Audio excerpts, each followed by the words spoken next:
And thank you, Kieran Corley, and thanks again for the Minister for attending. I'll let the Minister take to his seat there.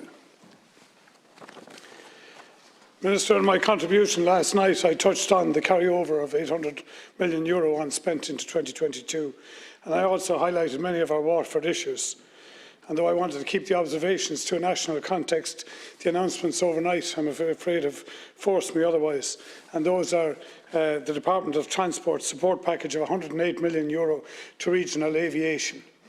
Yet again, they have bypassed Waterford Airport, and not alone do we not get any money out of the total €160 million package, but in actual fact the Department withdrew €350,000 support packaging stopgap funding while we're awaiting the development of a new runway subject to Board Pleanála permission.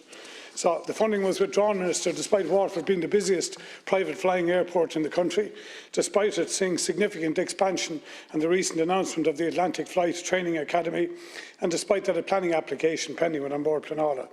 In the Transport Committee 2 weeks ago, I asked the Senior Principal Officer for a response to why Waterford was being excluded. I'm still waiting on that, Minister. So the question I'd ask you firstly, is a Cork base now the preferred location for a future Rescue 117 contract, Minister, because that appears to be what this policy is saying.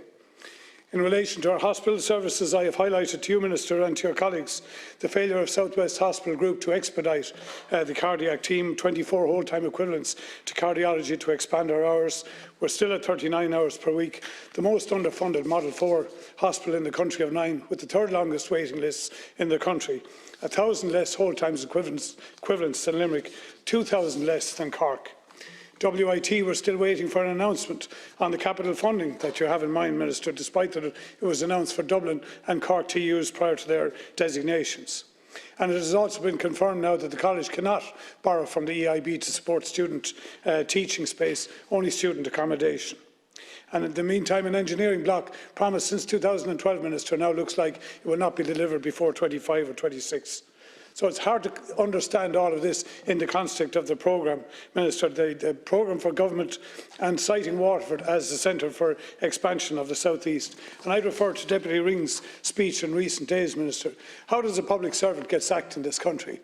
Because it appears to me, everybody in government tells me they're trying to initiate policy to support Waterford in the South East. So I can only conclude that it is being held up within the departments itself. And I think maybe if we're going to issue new COVID certificates, maybe we should develop a new national certificate for people from the South East, Minister, so we can clearly delineate them from the rest of the population and discriminate them as we are to funding in our region. I would say to you, Minister, if developing Waterford in the South East is a significant part of your programme, why is it that we suffer the procedural delays that don't attach to any other capital projects? Why the endless financial reviews and project reviews that we suffer, while others skate on unhindered? 800 million, Minister, I could certainly point to where it can be spent in the most underfunded region in the country.